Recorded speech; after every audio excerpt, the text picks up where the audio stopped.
Every team, every topic, everywhere. This is Believe. Did they come back ready to play fast? How conditioned are they? They're very well conditioned. The guys have been working very hard during the summer on their own and in the voluntary workouts, so that's not going to be an issue. And I think everybody's super eager to go on the first day of practice and love to see them. How would you describe speed kills, comparing that? How do you describe it? Well, I think the first thing that comes to mind is obviously, being very fast, the pace of play, but it's more than that.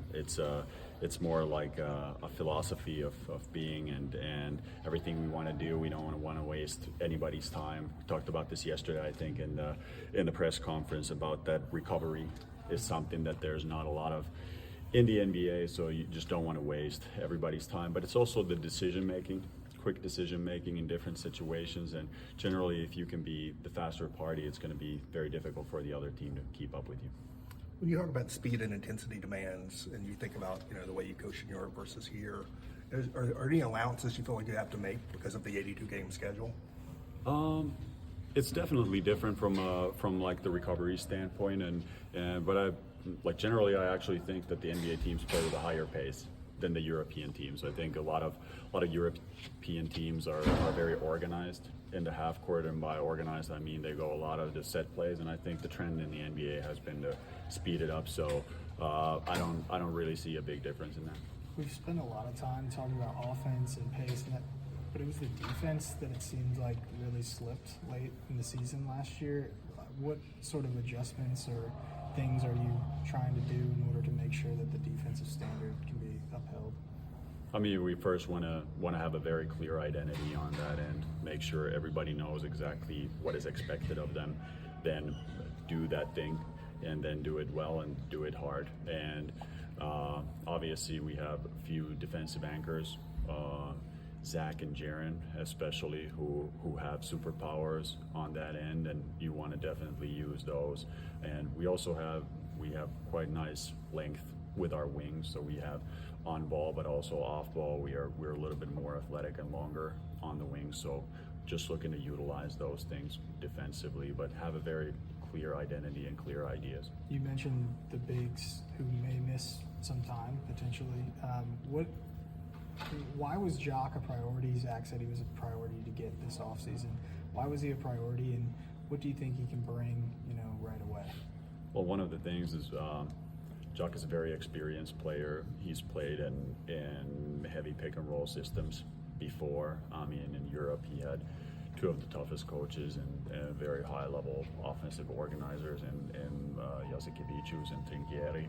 So I also followed him as a player back in Europe, and I think he has a track record of picking up different things and being able to play in a lot of different roles, and just knowing the health situation, we thought he was an extremely solid option, and also our discussions with him revealed that he was also very excited about the prospect of playing in that type of ecosystem. So I think it was a very good match for us. In terms of thinking about how to maximize the talent you have on your team, are there any players particularly whose skill sets have been like a challenge to you in terms of thinking about how to incorporate them that may be different from things you were able to do previously in your career?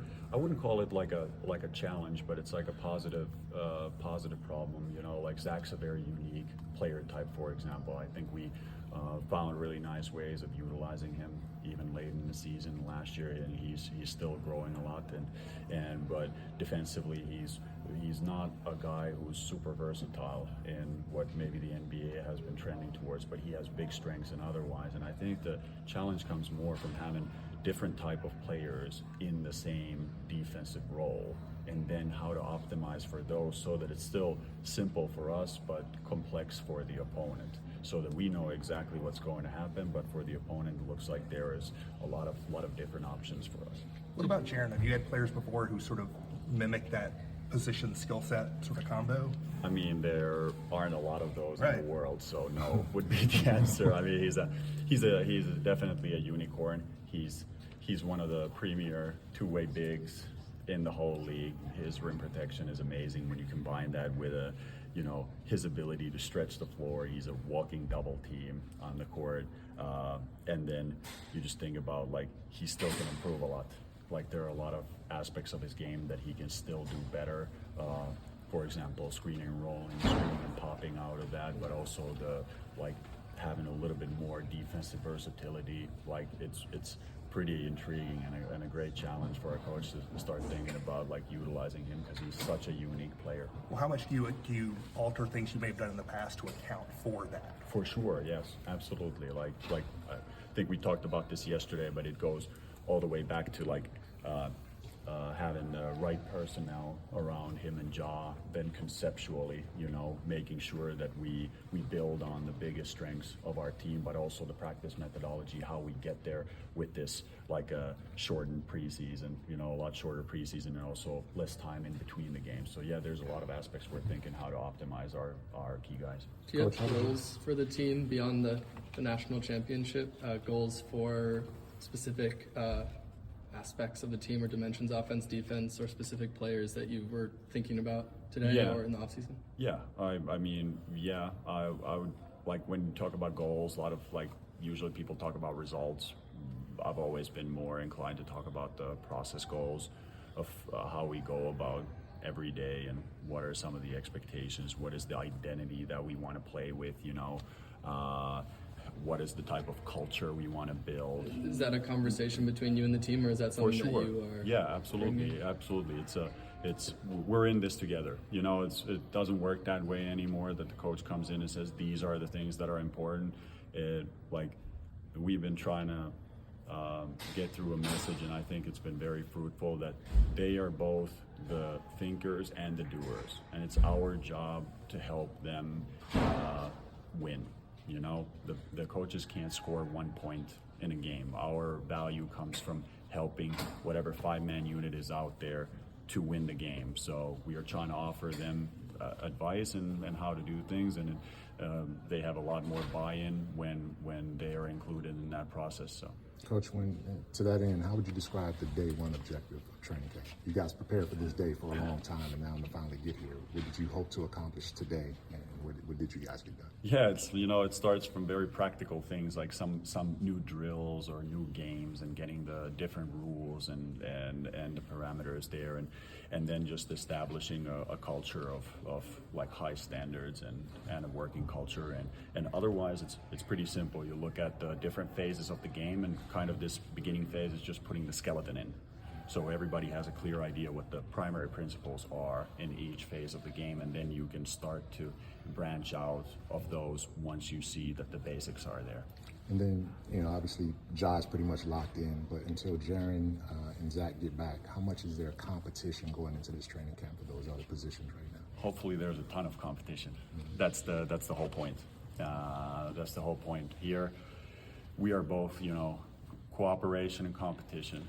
Those are the two things. The guys are cooperating together in their lineups to compete with others, and we're looking for guys who can make the team better and help the team win the most. And those guys will be the players that play, and everybody, you know, sees that there's always a silver lining also with the injuries. You have somebody who can maybe step into that void and show something that he hasn't been able to show in the past. So I think it's a great opportunity, and when I look at that practice, I see all the guys who are on the court trying to show what they can do, and that's a great feeling. Do you want to shout anyone out from the first day? Anyone who impressed you specifically? Anyone who's been working hard in the off season specifically?